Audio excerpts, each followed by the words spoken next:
just all gone Pete Hong.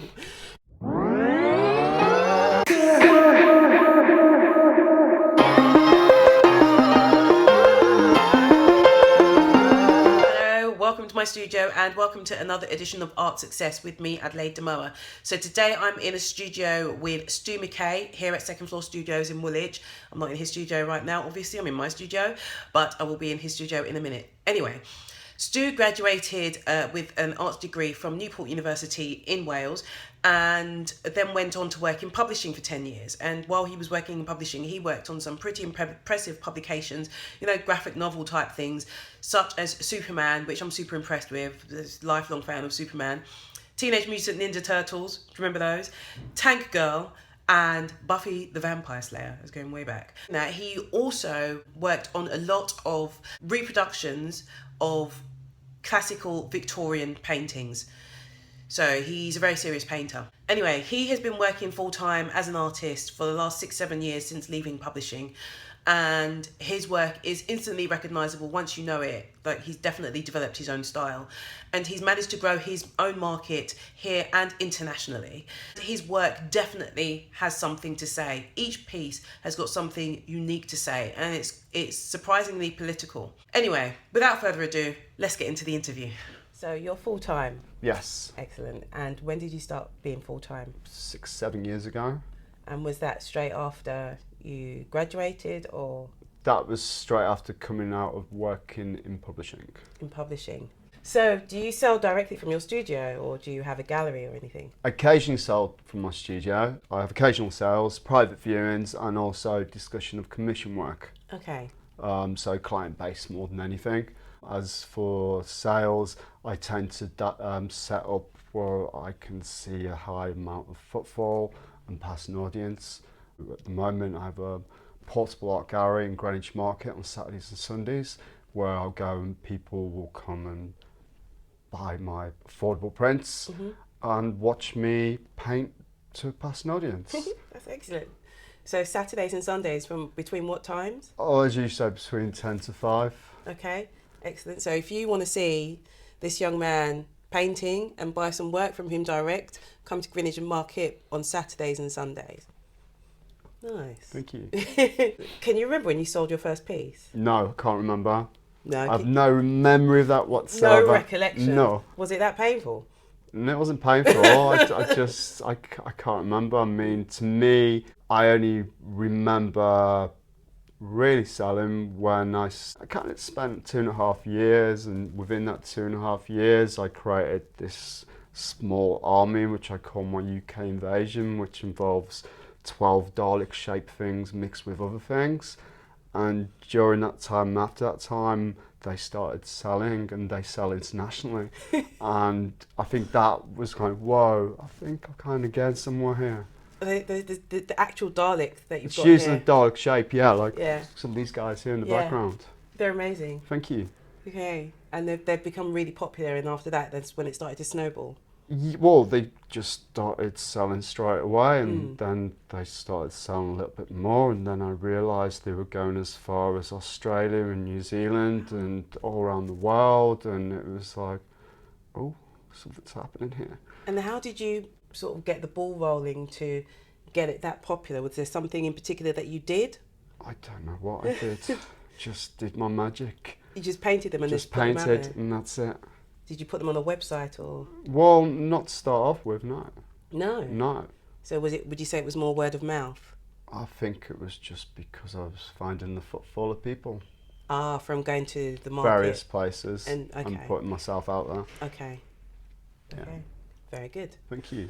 What would you say was your biggest challenge to date as an artist, and how did you overcome it?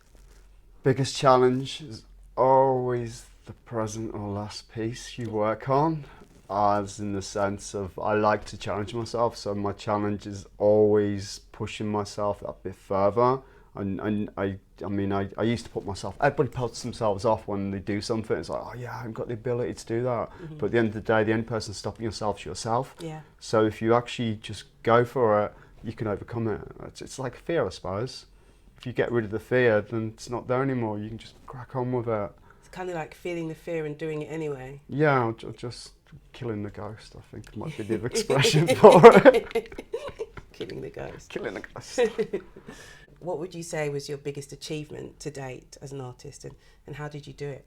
Getting the international acclaim through being able to sell my work and knowing it goes internationally, and then also just being able to push my ability as an artist. How would you say you keep yourself motivated? I'm busy. I'm constantly busy. Yeah. I've got more ideas than time.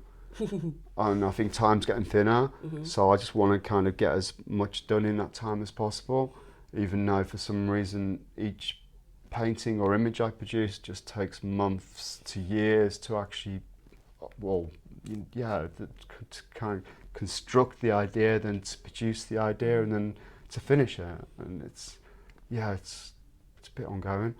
So yeah, I've got so much to do, and I think that's what keeps me busy. And yeah, I do actually love and enjoy what I produce, and that itself, and the reputation I'm getting for myself as an artist and what I've created and grown, I mean, that itself is such a nice feeling. Yeah. How long did it take you to do this epic piece here? That one's been going on for nearly 2 years. Really? From the initial idea to then the photo shoot, and then also with this piece I'm finding there's certain times of the year where I've got a little bit more downtime to actually focus on that, which it's just had a little bit of, but at the same time I need to get the next one rolling. Yeah. So I want to get this piece a little bit further, and then I can get back to that piece, and hopefully from the developments of this piece I will push myself a little bit further, which means I can go to that piece and then push that piece a little bit further. And these are from a series called Girls with Guns. That's the project name at the moment. I'm not sure what the final project name is going to be, but at the moment, yeah, it's using that as a basis. It's more to do with equality, just equality for all, for everybody, people of the world and all the rest of it, paid equally for their time, skill and labour. Would you describe yourself as a feminist? No, I wouldn't describe myself as anything. It's more equality.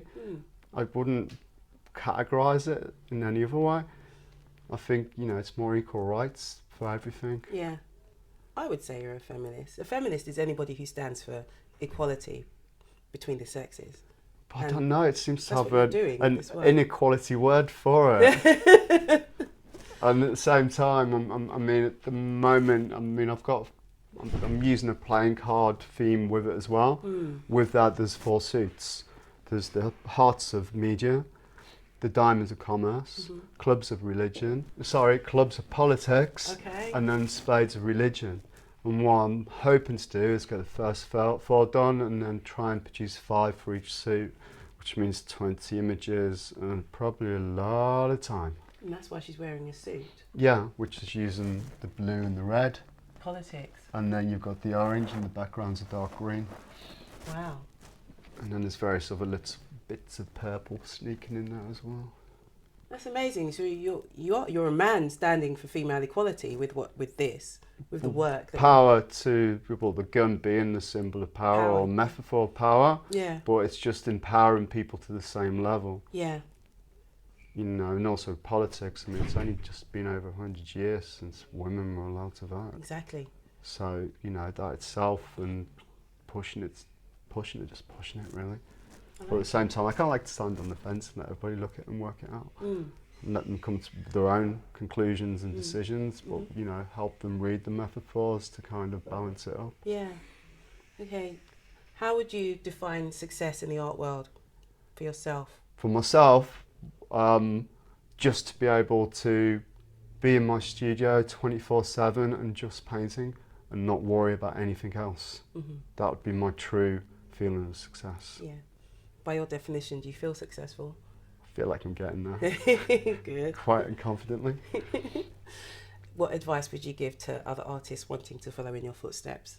To keep at it, to be determined, to be slightly stubborn, and just to really, really push yourself. Excellent. Thank Thank you very much. Thank you. Hello, thank you for joining me with Stu MacKay for another edition of Art Success. If you would like to see Stu in person and have a look at his work, please do come down to Open Studios, which is between the 2nd and the 5th of June 2016. If you're watching after that point, you can always go and see him at Greenwich Market, where he paints most weekends. If you'd like to find out exactly when and where and when he is there, please do get in contact with him. His details are below in the description box here on YouTube. Please do subscribe to my channel, because by subscribing you get to keep up to date with all of the latest art success interviews just like this one, and also my art studio vlogs and my exhibition vlogs. So until next time, take care. Bye.